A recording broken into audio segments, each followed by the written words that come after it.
It's time for Our Android Week with Alan Furstenberg in New York, Bruce Turner in Lynchburg, Virginia, Duke Carrico in Kingsport, Tennessee, Michael Banks in Augusta, Georgia, and Nate Swanner in Portland, Oregon.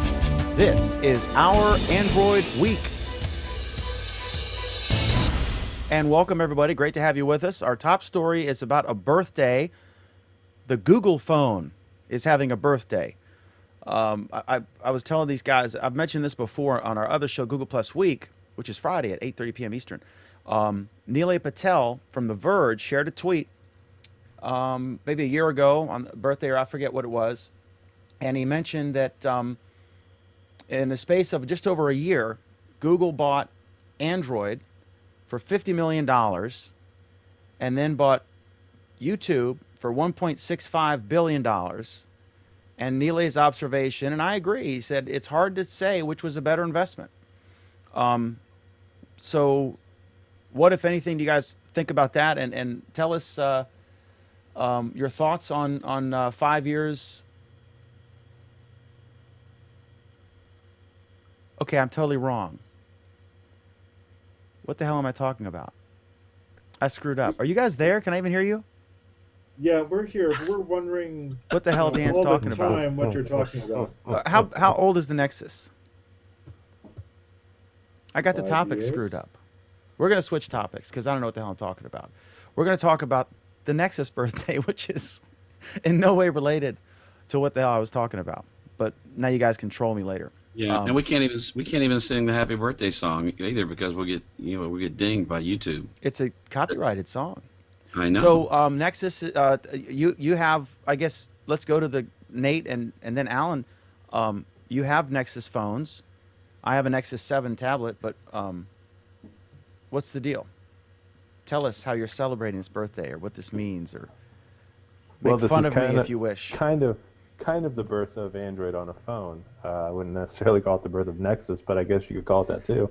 The first phone was the G1. That was 5 years ago today that they announced that, and 5 years ago today that Larry and Sergey literally rolled into the announcement on rollerblades.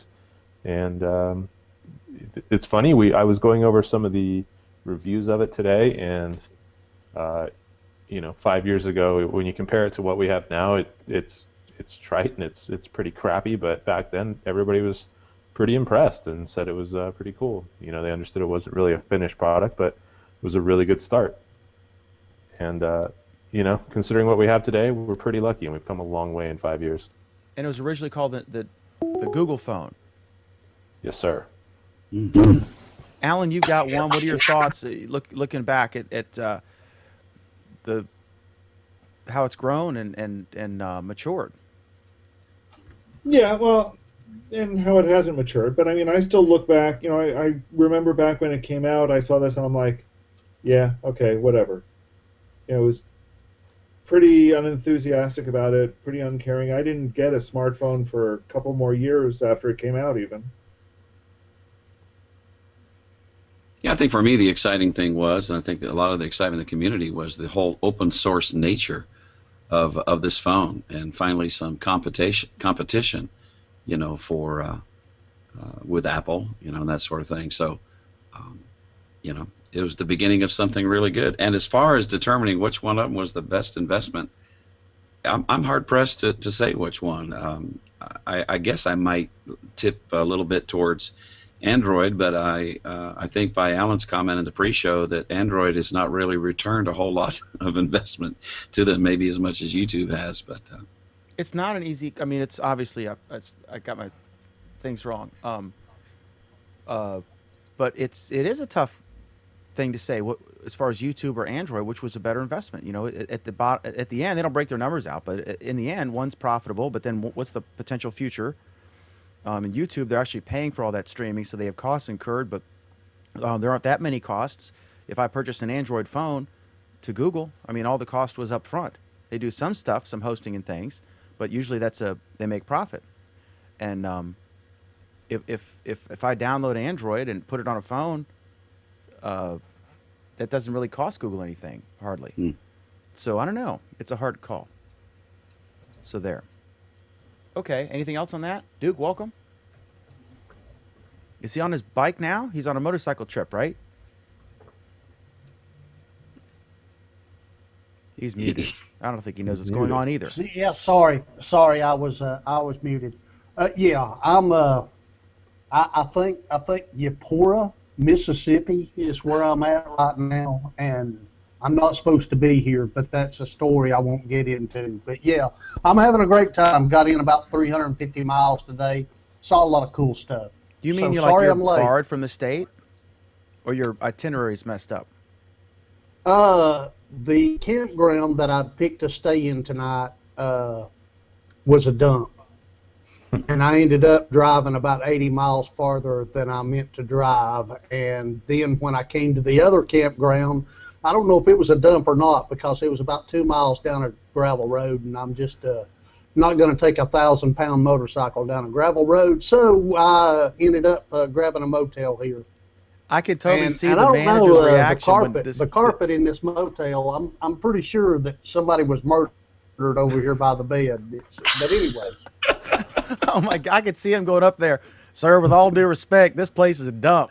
I'm getting the hell out of here with my family and friends. that's basically what it was. You're exactly right. I listen. I mean, I didn't even pull into it. I was like on the road, and I looked at it. I was like, nope, I'm not staying here. Yeah. Joining us from the set of a Stephen King novel. But yeah, the Wi-Fi's. I think the Wi-Fi's okay. I don't know. I've been online. I hope I'm not lagging too bad, guys. Let's talk Android. Let's do it. All right, so next up is... Fuck Android. Why would we do that? Especially when we have comments like this from viewers. Miley Cyrus and Liam Hemsworth have officially ended their engagement. How is this going to affect Nate? And did he have anything to do with it? Nate, do you have any comment? I didn't know Justin Bieber was engaged, so this is all very much news to me. I think Dan is the moderator of the Justin Bieber Wikipedia page, so I guess he'll have to update it. I'll have to... I've been neglecting my duties, yeah. But I'm going to add a Miley Cyrus picture to my Justin Bieber wall. All right, so the Obama administration urges FCC to require carriers to unlock mobile devices. There was a big... seems obvious to me. I guess the Librarian of Congress did not renew the previous ruling or exemption that you could unlock a phone. And in his opinion, he said, based on current law, you can't. He's probably right as far as law. But so a petition was started on White House or whatever, the White House federal government petition site. And they met the barrier for a response. If you get, I think it's 100,000 or something. Used to be a lot less than that, but if you get 100,000, then they will respond. And so that happened, and this seems like a no-brainer, and it's very popular with the people, and a lot of politicians on both sides of the aisle are for this. This is going to happen, right, guys?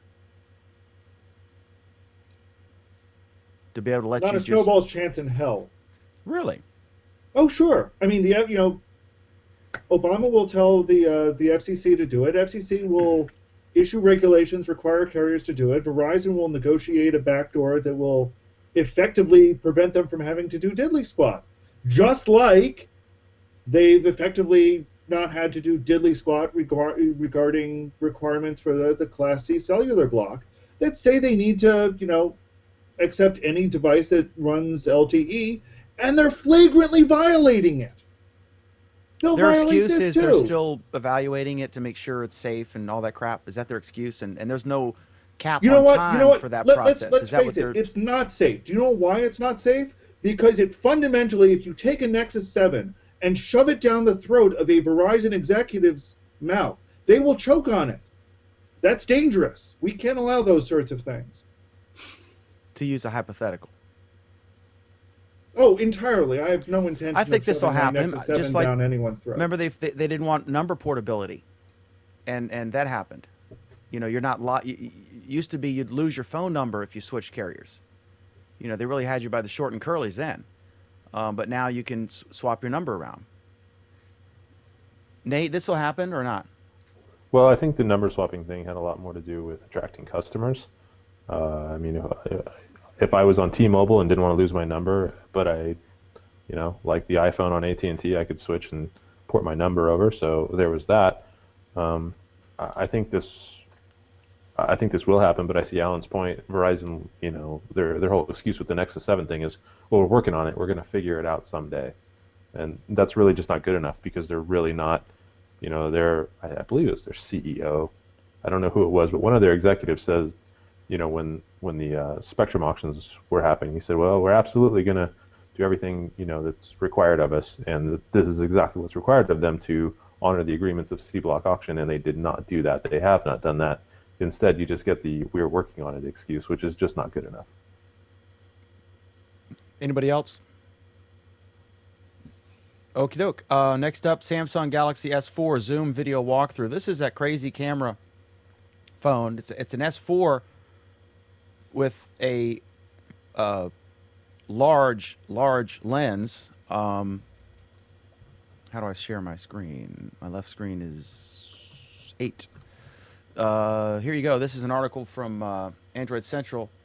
Galaxy S4 Zoom video walkthrough. You see, it's kind of a point and shoot quality camera on an S4, but it's what a weird. I would not purchase this device. Anybody a fan of this kind of freaky hybrid? Not only am I not a fan, I think it's unnecessary moving forward. I mean, you've got phones that have figured out how to pack in, 20 megapixel sensors and even a 40 megapixel sensor into the phone. There's just no reason for a phone that bulky. Okay, you get the zoom and that's fantastic, but the workaround to that is also pretty easy. You have Sony's QX lenses, so plus this thing is it's bulky, it's awkward, it's weird, it's another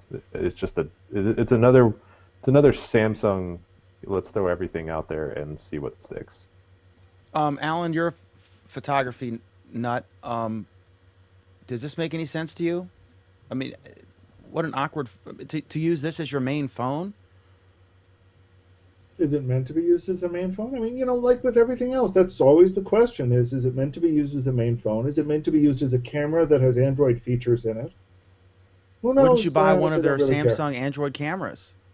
What was that? Wouldn't you just buy one of their Samsung Android cameras if you wanted Isn't to? that what this is? It's. Essentially. I mean, it's. I don't know, but like the NX is. It's much more money, I guess. I don't know how much this is. But the NX that's coming out is basically like an Sony NEX7 I mean, it's got an APS-C style sensor. I don't think it'll do 60p or 60 frames a second, but it's a serious camera with Android features. This is a nice point and shoot quality camera. I don't know. I just think this is a complete fail. Anybody like considering buying this? Not me. Nope. Not even close. It's pug Yeah. ugly. The comment I was going to make, Nate beat me to it. It's just it's another Samsung. Let's throw this on the wall and see if it sticks. Yeah, I think it's a weird product. So we all agree the second this thing is available, going to rush out and not buy it. We'll be standing online outside a Samsung store to Now, get if it one. had an Apple logo on it, you can believe Craig would have 5. Okay, so next up, I guess this is Nate. BlackBerry Messenger for Android. Just kidding. So the news, was it yesterday the news came out? I remember posting it. That It was supposed to be Saturday that BlackBerry Messenger for Android was supposed to land on the Play Store, and a lot of people were sitting around waiting for this thing. There were even some websites that had like Hangouts going while we were all waiting. I shouldn't say we because I wasn't really waiting. I didn't really care, but while everybody was waiting for BlackBerry Messenger to land on the Play Store, there were Hangouts. There was people kind of unhappy with the fact that it was supposed to be there and wasn't. Eventually, BlackBerry said, well, we're not going to release it for Android because somebody, I think the previous night, I think on Friday night, somebody got the APK and a bunch of people sideloaded it. They said 1 million people sideloaded it. I'm not sure I believe that. that seems unrealistic to me. But the interesting part was their reason for not releasing it, which was their servers had issues with 1 million people using it. And this is the company that wants to concentrate on enterprise and government, and they have an issue with 1 million people. That's pretty concerning. But rather than stagger the rollout or create some sort of token system, they have just pulled it. The APK that was out there for Android, they are going to disable it. So BBM for Android is completely useless. There is a version for iOS, which they have also pulled from the App Store, but they're going to let that one just kind of hang around, so whoever's got it for iOS can use it. Everybody else is just kind of SOL. And I, for one, am just completely tired of making excuses for BlackBerry. They have proven themselves time and again a complete failure as a company, and I just can't even pay attention to them anymore. I've just stopped caring entirely. So that's strong words from Nate. I think this kind of freaks me out. Someone have a hangout on air. I mean, like do live coverage of an app release. Yeah, they just kind of started hangouts like, oh, well, we're all waiting, so let's hang out and, talk about waiting, I guess. I don't really know exactly what they were, but, everybody wanted there to be a silver lining to BlackBerry, and they're 5 years of complete failure now, and that's just not happening. I mean, they've been really failing since at least 2010. Obviously, failure doesn't come immediately, so it's been before that, but it's just been failure after failure, stall after stall. And, in my article, I pointed out that they say, well, we'll release BBM when we're ready. Well, they said the same thing about BlackBerry 10 devices. We'll release them when we're ready. That was 2010, and we didn't see them until 2013. So who knows when you'll get BBM? We know it's not going to be this week. That news came out a little later today, so who knows when we'll see it. Okay. Anybody else? I like to say, who cares? I mean, really, it's BlackBerry Messenger was pretty hot 5 to 7 years ago. I mean, who cares in this day and time? Because at the time, people were they were paying these ridiculous rates for text messages, and BlackBerry Messenger was a way to. I don't think there were apps that. We're talking. This was a feature phone era, right? So there weren't really apps like they are now, and people who weren't on iPhone. I don't even know what year the iPhone came out. iPhone came out in 2007. And yeah, and you make a good point, Dan. That's really the point. Is BlackBerry Messenger beat everybody else to the punch, just like BlackBerry beat everybody to the punch in a lot of respects. And since then, they have completely squandered all of it. And this is just, for me, this is the final nail in the coffin. I had a BlackBerry Bold, or Tour. Yeah, I had a BlackBerry Curve. I Tour. And it was, in its day, it was great.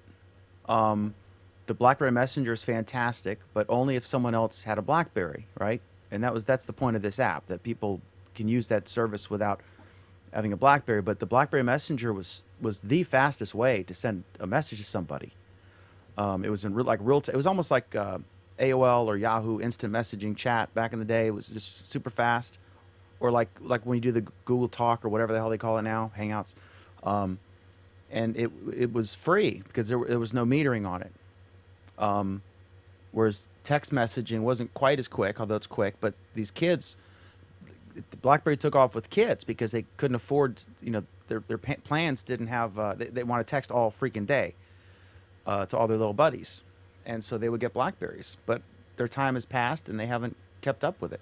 If they had done an Android phone with that amazing BlackBerry keyboard that is so good, instead of staying proprietary with a dying ecosystem outside of the government and industry, I think they would have a different story.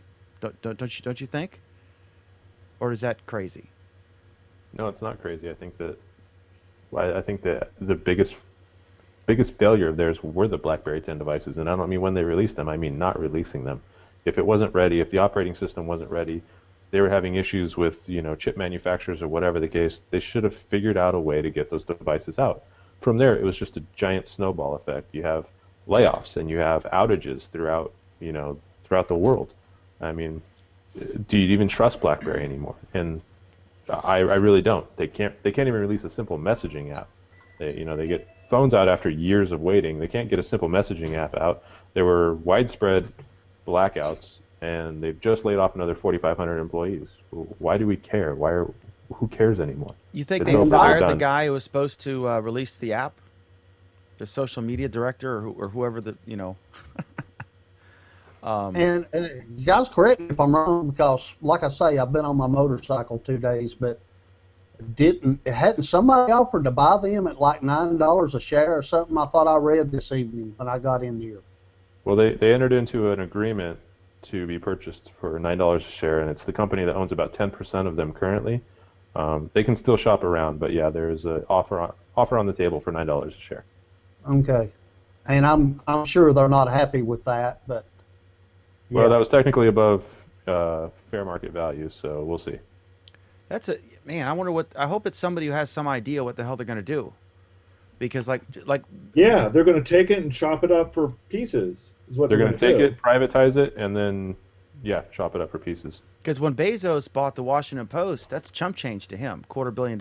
That's nothing. That's like you and I going out for lunch to him. But the BlackBerries, that's big money.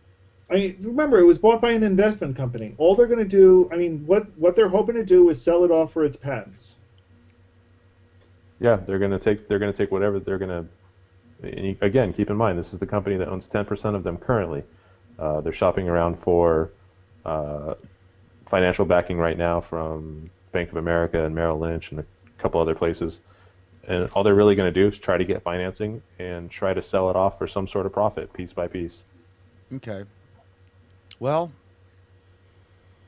we'll see. All right, next up, we've talked about this in the past, I think, but just an update and a reminder, you should be using this, the Android Device Manager, which is, it's a website that you can, it tracks all of your Android devices, and if one gets stolen or is missing, you can make it, even if it's on silent, you can make it ring really at full volume to try to locate it. You can look it up on a map, find out exactly where it is. You can, but now, I think before you could locate it, you could delete it, but you couldn't change the passwords, and you couldn't lock the device. So you had to like destroy it by deleting it, or you were screwed, right? So now you can lock the device and you can change the password. So I recommend everybody absolutely check this out. The website to go to is google.com/android/device manager. And in fact, I have it here. I'll just do it real quick. I've got my Nexus 7 sitting here, and I'm gonna make it ring. I'm gonna click. I just clicked ring here. Ring device, yes. And it's gonna contact my device. And obviously, this is an epic fail. My device does not appear to be location unavailable. Interesting. Can So it you doesn't use rent Wi-Fi? a Nexus 7? And my phone's not even on here. What the hell? Thanks, Dan. So anyway, I'm not having a good night. You sure you're not holding up an iPhone? You didn't really know what Nexus was earlier. Yeah, it was an iPhone last week. Now it's a Nexus 7 again. Okay, so anyway, you should use that. It's good. Use it. And it's free. Absolutely. And studies Yeah. have shown free is the best way to receive something. Yeah, that's right. All right, so that happened. Google makes Quick Office free for everyone, and the reason you should really download this, even if you don't plan on using it, is if you do it now, right? Is it that deal's still going? I don't want to Yeah, tell that people. deal's still going. As long as you, I believe it's before the 26th, as long as you download and sign into that app before the 26th, I believe you'll get the 10 gigabytes of free drive storage What if you already had for 2 it? years. It's the same thing for people who already had it, isn't it? You get Yeah, 10 they more. just add it on. Yeah. Which Ooh, I can wonder. tell So you if I from- download it on all of my Nexus devices, do I get 10 a pop? No, No, it's 10 per account activation. 10 per account activations. And I'll tell you, I have a terabyte, and that extra 10 gigabytes really came in handy. I have 100 meg. Why do you need a terabyte? My God, what do you have? I got it with the Pixel. Oh, See, if you buy a terabyte, they give you a free Pixel. That's about it. man, that's a lot. You could like have porn on there or something. I like that you went there first. I'm filling in for Pam tonight. All right. So get Quick Office is one word. It's free. Google owns it now, right? They bought it. Google bought it, and don't get too excited. It's a really kind of crude viewer, and you can create documents, but the upside is the future and how they integrate it. But right now it's pretty crude, but it'll integrate into Drive pretty soon. And Yeah, it's gonna who's be starting pretty a awesome. serious Word document on your freaking It phone? it Come on. bridges Microsoft Word, and that's always. But take my wife for example, she will not use Google Drive because what she creates in Google Drive is not friendly with Microsoft Word with the people that she needs to share it with. Maybe Quick Office is going to bridge some of that. Cool. You know, I've long said that the surest sign of problems in a company is when it starts competing against itself. And once again, we're seeing Google competing against itself with this product. I How agree. so? It's filling the exact same space that Google Docs Can it create a is, PDF? Doug. What'd you say, Dan? Can it create a PDF? Create a PDF? I don't think so. No, right now all it does is presentations, spreadsheets, and Word documents. What does it do that Drive doesn't do? It works Well- on Microsoft file formats in native format as opposed to forcing them to be converted to the Drive format. So I could email you a Word doc, a DOC file or docx file, and say, hey, I need you to edit this paragraph, and you could do that on your mobile device and then save it as a doc or docx again, and email it back to me from mobile, which Drive can't do. Is that correct? Is that kind of like one use case where this would be relevant? I believe so. Sure. I believe you can edit. It also has the ability, I believe, to view things like graphs and charts in Excel natively. Okay. So if for no other reason, play with it, but get your 10 gigs of free drive storage. It's dumb not to do it, and you got to do it in the next couple days. So hustle. I actually played with it a little bit this morning, and I've lost my documents. I created 2 documents this morning that were basically notes, and saved them, and got here to the motel tonight and went to pull them up, and I can't find them anywhere. I don't know what the deal is.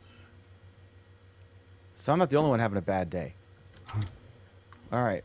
So apparently the release date of Android 4.4 has been leaked by technology authority Nestle. Apparently we figured it was coming out in October anyway, right? If not sooner. Because like they said they were already printing the labels and stuff. Yeah, we heard October 14th, which, grain of salt every time you hear a rumor. But I think it was via Facebook. Somebody, I think they'd shared like the contest or something. It was the German site, I believe, the Nestle German site on Facebook. And somebody in the comments asked, when's Android 4.4 coming out? And whoever is in charge of their social media site quickly responded with October. So that's where this all comes from. How excited should we be about 4.4? I don't really think very. I don't think it's going to be a whole big improvement like we're used to. Well, what do you mean like we're used to? I mean, we haven't seen a big improvement for, the past 2 or 3 releases, which is fine. I mean, I think the biggest thing we're going to see in this one is, it's going to be lighter, so hopefully it'll work a little better on some devices. And hopefully the CyanogenMod guys will be able to take it and port it to a wider range of devices. that Yeah, we've heard of really some. couldn't handle it before. Sorry. We've go seen ahead. some like UI changes too. Nothing huge. I just meant what I meant by that, Alan, is it's if it's going to be 4.4, like you said before, it's probably incremental. Um, the ice cream to jelly bean wasn't huge, but it was pretty decent, and obviously gingerbread to ICS was massive. But I just don't think that it's going to have a whole lot going on. But I hope I'm wrong. Yeah, I think, and I agree with you guys, but I think everybody got their hopes up because it got a new name in Kit Kat, so I think everybody's expecting this to be, this big release, when in reality, I think it's going to be very, very, very incremental. Yeah, I think the numbers suggest that enough. But you're right. I mean, it's obviously to me it seems kind of obvious that it's a branding opportunity. Um, So and it's great. It's if there's anything Sundar Pichai is good at, it's partnerships, and he's been hitting a lot of home runs lately, behind the scenes and publicly. So this is going to be great in that respect in terms of what we see on the end result in regard to big massive things. I don't think there's going to be a whole lot. Okay. I just, I mean, it's, they normally, I mean, do they have an announcement when they do it, or do they just push it out? I mean, do they have like a thing? What the hell? Oh, finally. See, the Android thing is just, it's messing with my, So it works on iPhones. my Google Locator, my Android device manager, because this was on silent. So that's what it sounds like. It's full volume. Obviously, it's not the fastest app out there, but it found it. Interesting. So there's your quick from 3 topics ago. Did I mention it's YouTube and Android's birthday? Just kidding. All right, so it's not. I mean, Nate, do they have a big, roadshow type thing? I mean, when they do it, don't they have a? I can't remember what they did. I know. Do you mean how they're going to roll out KitKat and whatever else comes with it? Yeah, because they're gonna. Yeah, this is what they do. They roll it out. They get us all aflutter for it, and then in a few weeks they put it on the Play Store, and nobody can get it unless you want to go to eBay and spend $3,000 for a phone. That's exactly how their rollouts happen. Will they probably announce? I see Nate is highly optimistic about how they're going to handle the Nexus Live rollout, aren't you?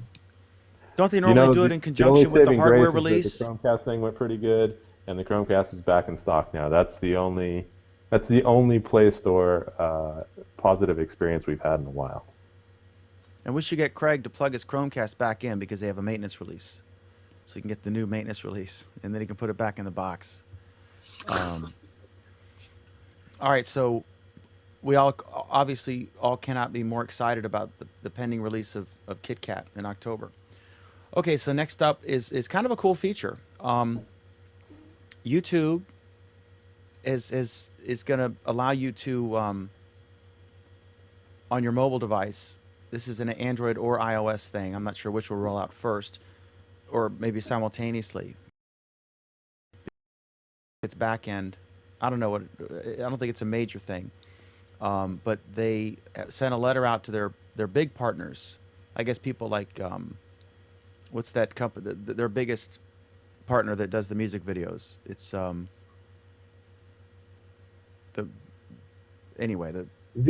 Vivo. They said that on the YouTube app, users will be able to download stuff. By default, they call it add to device functionality on videos and playlists, and it'll last for 48 hours. And the idea is if you're going on a business, like if you're going on a train underground or something, or an airplane or whatever, and you have limited connectivity, you'll be able to download some videos in advance to watch them offline. So I think that that's a cool feature, especially for long shows like us, but for any show or any video. And but it's not designed to create a permanent archive of like your favorite music videos in the way that you would do with other apps for that, because it expires after 48 hours. But I think if you log into YouTube, it resets that counter. I think this is going to be a big deal. Do you guys? You want to know what this will be? This will be an utter, total, and massive confusion for people. I think it's less complicated than throwing a Netflix video to a Chromecast. You're kidding me, right? All right, duke it out, guys. What do you think? Okay, I'll tell you what I think. I heard them talk about this on the Twitch show yesterday, and when I first heard about it, I got excited because I travel every month and get on a plane. You know, as I begin to think about it more, you know, when I'm on a plane and I've got an hour layover in Charlotte or an hour and a half, 2 hour layover in Atlanta, and I'm doing calls and other things, do I really want to spend an hour and 40 minutes in the air running down my battery watching YouTube videos? I don't even watch. You know, I with different devices before I've loaded movies and use Handbrake and put them on a SD card or something else like that. But for the traveler, while it sounds initially pretty exciting, I'd rather listen to an audio version of the music rather than watch a music video and save my screen real estate for reading a Kindle book while I'm listening to some great music at the same time. Absolutely. I've been clamoring that for a long time. I've been asking for them. They could instantly create the largest podcasting library in the world if they would just make the audio, even if it was a proprietary DRM protected thing. Absolutely, and they're missing it up. They And could Alan flip ought a to really switch get and do it. upset It'd about be easy for this. them to Is do. so stupid that they haven't done this yet. I just don't understand why. The hoops I have to go through, the expense. This show makes no money. The Google Plus Week makes no money. And I spend like, I think $70 with one and $20-$30 for this one because it's shorter, paying Libsyn. And then I got to wait for the thing, and I download the MP4. Then I use Format Factory to convert it to an MP3. Dan, then I upload Dan, it. It's a pain in the ass. You just identified why they don't do this. Why? They have absolutely, positively no way to monetize it. I disagree. You can monetize audio content just like video content. You put a radio ad in the beginning of it and do a proprietary DRM so you can't They skip will it. get fractions of a penny. What do they get from YouTube? I got a video that's got over 100,000 views on it. I get about Not what you $160 get, what they get. I get a percentage of what they get. I don't get what Right. they get. But Right, and I I'm make saying $3 or they will $4 get a fractions thousand. of a penny for They'll each make the ad same money placed in there. they'll make the same money that they do with video, but it costs them less to stream. Streaming a 30 megabyte file versus a 2 gigabyte file, Bandwidth is that's a cheap for huge that. cost savings with the exact same revenue. It makes complete sense. Bandwidth is cheap. I And don't let know it what be able- let YouTube's it be able- streaming yeah, bill, let but it- I don't think cheap is how I would describe whatever YouTube's paying to stream every month. I imagine Bandwidth it's is more cheap, than my and they're Libsyn gonna be- bill. The problem is they're going to be making nothing on that. No, mind you, I think it's a great idea. I think they should do it. I How will think they it's a make worthwhile less than they thing. make from YouTube? But they're freaking morons, and they look at where the money is going to come from, and it's going to come from nowhere. I even have a You gotta name remember, for it. This is Google. Remember, this is Google. They actually had a radio advertising network once upon a time. They gave it up because they were making nothing from it. Nothing. But that's unrelated. They could. And They it's could hard- do. What do you mean it's unrelated? That was We're terrestrial. talking They were about selling. audio advertising. There They was- made no money on it before. They're not going to make any money on it. They're not going to do it. Is Jim Henson literally under you with sticks? No. Oh, he's deceased. I apologize. Alan's he just had his bar mitzvah, and he's kind of wound up from. They let him drink something. I'm fine, Dan. You know, Okay, I mean, so even but if they would- I think Alan's completely wrong on this. Hey, they- hey, the- even It was wait, a radio even if- ad agency. It was basically they were an ad agency for terrestrial radio stations to sell radio ads. That's very different from monetizing audio. They could call it UPlay, right? Great name, UPlay, and you can choose to watch the video or listen to the audio. They can download it in a proprietary DRM with an unskippable ad in the beginning, or you can skip it after so many seconds, just like YouTube. Charge the exact Who's gonna same buy rates, ads and their cost for for it? streaming would be about 15% of what it costs to stream the video, and they could make it. People want to consume content in the manner and the place that they want to consume it, and don't make them, for the reasons Bruce outlined and many others. Every day, Craig Shipp goes walking, and he listens to audio versions of the Twitch shows and stuff like that. If he watches this or listens to this show, he listens to it, not watches it, because he doesn't want to be looking at the thing the whole time. He wants to multitask. He wants to be able to do other things while he's listening, like walk and look around, that kind of thing. I couldn't disagree with Alan more. Nate, tell Alan I'm right. Hey Dan, Yeah. does Craig download his content or does he stream it? I think he downloads it, but I'm not sure. He's using an iPhone, so it automatically gets downloaded for him, so he doesn't have to do diddly squat. It just works. That's why this freaking YouTube scheme is not going to work, because it's freaking convoluted. You're going to have to jump through a ton of hoops to get it to work, and then poof, it will vanish on you in 48 hours. It's a mess. So go ahead, Nate. Tell me I'm wrong. Well, let me make one point I was trying to make earlier, and then Nate jump in here. Why can't you just, if you're watching a YouTube video, multitask to another app and let the audio from that video continue to play in the background? You can't do that, though. You want to know why you can't do that? Right. Your phone can't handle it. You think your phone could handle it? Seriously? Well, I can do other things in the background and keep audio going. Except for the fact that you're actually decoding a video codec at the same time and then throwing out the video. Is the audio also tied into the video codec, Alan? My understanding is that they're tied together. It's not like they're two totally separate tracks. Okay, could they make it a separate track though? I don't know offhand. Okay. I I think that would be the only way that really works.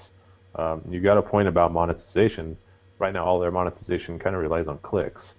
And if I'm just listening to an audio track, there's not really a way to click unless something comes up on the screen that tells me to click here for, like if the ads, if I'm listening to something and it's got a pop-up. But if I'm really just listening, then that makes it really difficult for them to monetize it. I think it would poach a little bit of their viewership, but I'm not so sure it would poach enough to really eat into their monetization. But at this point, anything that cuts into monetization is going to be a problem for them. Okay. So the app seems a bit shaky. We agree. Dan's wrong. Next story. No, but I'm right that they should do the audio thing. Bruce and I are right on this. And since it's my show, I'm in charge. I'm going to declare myself to be right. So there. Okay, next up, I guess this is Nate. Windows Phone overtakes Apple's market share. This is actually mine. I submitted that because somebody pointed it out to me this morning that I believe for the past 3 quarters, the Windows Phone is outselling the iPhone in India. and by outselling, and by outselling, we should point out that essentially this means that the Windows Phone has a whopping 5% of the market. Now, what's the has, because India is no joke. They're 1.1 billion people. Yeah. It's the second most populous country in the world. India is a huge emerging market, and they've got a lot of very unique, and I'll say very indigenous ways of distribution. The fact that they're really into Windows Phone kind of surprises me. But well, they're not really into Windows Phone. Like I meant in terms of Windows Phone versus an iPhone. That's pretty surprising. Only a little bit. I mean, they have the developer community there is fairly rich, so it wouldn't surprise me if they went for Windows Phone over iPhone instead. But again, remember, we're talking Windows Phone is a whopping 5% of the market. That means the iPhone has less